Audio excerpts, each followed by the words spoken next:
যে আজকে একটি বিষয়ে আমরা সকল রাজনৈতিক দল এবং আমাদের ঐক্যমত্য কমিশনের যারা রয়েছেন সবাই একমতে পৌঁছতে পেরেছি। এই জন্যে আপনারা সাংবাদিক বন্ধুগণ, আপনাদেরকে ওই বিষয়টা যেহেতু আপনারা আমাদেরকে সহযোগিতা করছেন, আপনাদেরকে ধন্যবাদ জানাই। তা আজকে প্রথম যে বিষয়টা ছিল সেটা ছিল নির্বাচনী এলাকা নির্ধারণ। নির্বাচনী এলাকা নির্ধারণের ব্যাপারে আগে আসলে আলাদা কোনো আইন ছিল না। এই জন্যে এবার নির্বাচনী এলাকা নির্ধারণের ব্যাপারে বিশেষায়িত একটি কমিটি হবে এবং এটা সংবিধানে থাকবে। এই ত্রয়োদশ জাতীয় সংসদ নির্বাচনের ব্যাপারেও একটা বিশেষায়িত কমিটি কাজ করছে, সে ব্যাপারেও আমরা সবাই একমত হয়েছি যে এই কমিটিও আলাদা কমিটি থাকবে, এটা নির্বাচন কমিশনের অধীনেই তারা কাজ করবে। স্বজন সিপিভিসি পাইপ বাংলাদেশের 1 নম্বর এনএসএফ সার্টিফাইড সিপিভিসি ব্র্যান্ড। আর ভবিষ্যতে যখন আদমশুমারি হবে প্রতি 10 বছর অন্তর অন্তর, আদমশুমারির পরেই একটা কমিটি হবে এই নির্বাচনী, বিশেষ করে নির্বাচনী এলাকা নির্ধারণের জন্য, সংসদীয় আসনের সীমানা নির্ধারণের জন্য একটা কমিটি হবে। সেই কমিটি বিশেষায়িত কমিটি, সেই কমিটি অ্যাসিস্ট করবে নির্বাচন কমিশনকে এবং সেটা কমিটি প্রতি 10 বছর অন্তর অন্তর তাদের নির্দিষ্ট মেয়াদে তারা দায়িত্ব পালন করবে।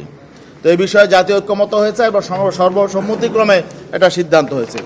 দ্বিতীয় পর্যায়ে যে আলোচনাটা ছিল লাঞ্চের পরে, সেটা ছিল বহুকাঙ্ক্ষিত আমাদের নির্দলীয় নিরপেক্ষ তত্ত্বাবধায়ক সরকার ব্যবস্থা নিয়ে। তত্ত্বাবধায়ক সরকার ব্যবস্থা এই বিষয়টা নিয়েও আমরা সবাই একমত যে অবশ্যই নির্বাচনকালীন একটা তত্ত্বাবধায়ক সরকার ব্যবস্থা লাগবে। কারণ হলো আমাদের সংকটের মূল জায়গা এটা, পাওয়ার ট্রান্সফারের সময়টা সবচাইতে বেশি অস্থিরতা তৈরি হয়, সবাই ক্ষমতায় আঁকড়ে থাকতে চায়। এই জন্যে এখানে সকল রাজনৈতিক দলের ব্যাপারে একমত যে অবশ্যই একটা তত্ত্বাবধায়ক সরকার থাকতে হবে, যেই নির্দলীয় তত্ত্বাবধায়ক সরকারের অধীনে জাতীয় নির্বাচন হবে। এই ব্যাপারে সবাই একমত। তবে সরকার গঠন প্রক্রিয়া নিয়ে এর মধ্যেও অধিকাংশই প্রায় কাছাকাছি মত, কিছুটা দ্বিমত আছে, বিকল্প প্রস্তাব আছে। আমরা ইসলামী আন্দোলন বাংলাদেশের পক্ষ থেকে বলেছি যে ত্রয়োদশ সংশোধনীর মধ্য দিয়ে যে তত্ত্বাবধায়ক সরকার ব্যবস্থা প্রণয়ন করা হয়েছিল এটা ভালো ছিল, চমৎকার ছিল। শুধুমাত্র সেখানে সর্বশেষ অপশন ছিল যে যদি বিকল্প পাওয়া না যায় তাহলে প্রেসিডেন্ট 2টা দায়িত্ব পালন করবে। প্রেসিডেন্ট রাষ্ট্রপতির দায়িত্বের পালনের পাশাপাশি এই অন্তর্বর্তীকালীন সরকারেরও প্রধান উপদেষ্টার দায়িত্ব পালন করবেন। আমরা বলেছি যে না, এটাই সংকট তৈরি করেছিল।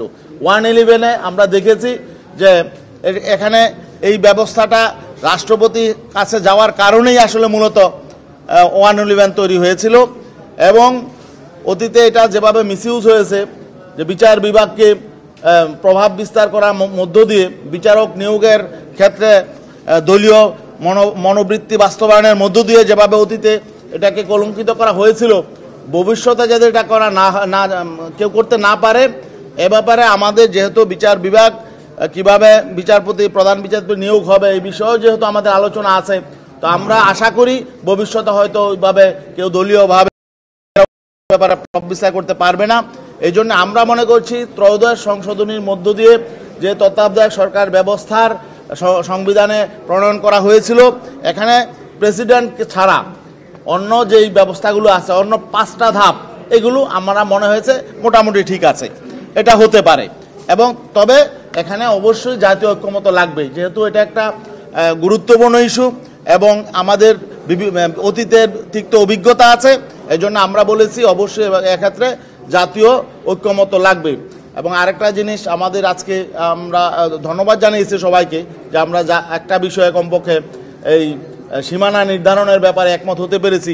ভবিষ্যতেও যাতে এই ধারা আমরা অব্যাহত রাখতে পারি, এই ব্যাপারে আমরা সবার প্রতি অনুরোধ জানিয়েছি। রাজনৈতিক দলগুলো যাতে নিজের অবস্থানে দাঁড়িয়ে না থেকে, নিজের অবস্থান থেকে সবাই আমরা একটু অবস্থানকে একটু স্যাক্রিফাইস করে যাতে আমরা মিনিমাম একটা জাতীয় ঐক্যমত্য সব মৌলিক বিষয়গুলোতে আমরা একমত হতে পারি, তাহলে আমরা হয়তো দেখা যাবে এই জুলাই বিপ্লবের যে আকাঙ্ক্ষা এটা হয়তো আমরা বাস্তবায়ন করতে পারবো। এই ব্যাপারে আমরা ইসলামী আন্দোলনের পক্ষ থেকে সবাইকে অনুরোধ জানিয়েছি, আমরা সবাই সবার অবস্থান থেকে একটু সরে গিয়ে হলেও আমরা যাতে জাতীয় ঐক্যমত গড়ে তুলতে পারি এ ব্যাপারে সবার প্রতি আমরা অনুরোধ জানিয়েছি। আর অতীতের অভিজ্ঞতায় আমরা যেতে চাই না, আমরা দেশটাকে সামনে এগিয়ে নিয়ে যেতে চাই। এই জুলাই মাসে যাতে আমরা একটি জুলাই সনদ আমরা ঘোষণা করতে পারি ঐক্যমতের ভিত্তিতে, এই প্রত্যাশাটা আমাদের থাকবে এবং আমরা নতুন বাংলাদেশের জন্য যাতে সবাই ঐক্যবদ্ধভাবে সমঝোতা সমন্বয়ের ভিত্তিতে একটা নতুন রাজনীতি চালু করতে পারি এই প্রত্যাশা আমাদের থাকবে। ধন্যবাদ সবাইকে।